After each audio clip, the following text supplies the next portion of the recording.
আপনি কি মনে করেন যে এফডি সবচেয়ে সেফ? স্টক মার্কেট মানে জুয়া, অথবা বেশি রিটার্ন মানে best investment?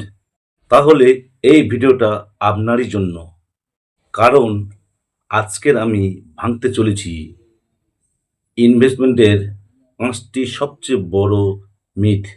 Myth number 1, stock market মানে জুয়া।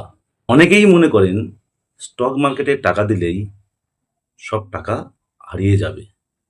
কিন্তু সত্যি হলো স্টক মার্কেট মানে জুয়া নয়, এটা হলো বিজনেস ওনারশিপ। আপনি যখন ভালো কোম্পানিতে লং টার্মে ইনভেস্টমেন্ট করেন, তখন ওই কোম্পানির গ্রোথের অংশ হন। নাম্বার 2, এফডি সবসময় বেস্ট। এফডি সেফ, ঠিক আছে, কিন্তু একটা বড় প্রশ্ন হলো, এফডি দেয় 6%, আর যদি ইনফ্লেশন হয় 7%, তাহলে আপনি কি সত্যিই লাভ করছেন? আপনার রিয়েল ইনকাম নেগেটিভ হয়ে যাচ্ছে। নাম্বার 3, মিউচুয়াল ফান্ড মানেই গ্যারান্টেড প্রফিট। অনেকেই ভাবেন মিউচুয়াল ফান্ড মানে ফিক্সড প্রফিট, কিন্তু মার্কেট আপ ডাউন করে। সুতরাং মিউচুয়াল ফান্ডের শর্ট টার্মে কোনো গ্যারান্টেড নেই, কিন্তু লং টার্মে ভালো রিটার্ন পাওয়ার চান্স বেশি। নাম্বার 4, হাই রিটার্ন মানে বেস্ট। এই স্কিমে 20% বা 30% রিটার্ন গ্যারান্টেড।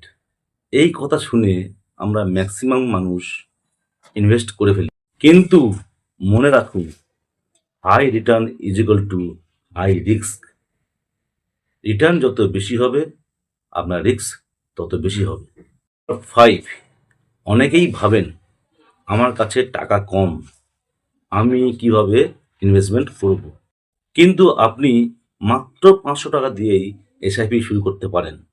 ছোট ছোট ইনভেস্টমেন্ট আপনার সময়ের সাথে একটা বড় ফান্ড তৈরি করে। যদি আপনি ভালো রিটার্ন চান, তাহলে লং টার্মে ইনভেস্টমেন্ট করুন, রেগুলার এসআইপি করুন, প্যানিক সেল করবেন না, এবং অ্যাসেট অ্যালোকেশন ফলো করুন। মনে রাখবেন, time in the market greater than timing the market.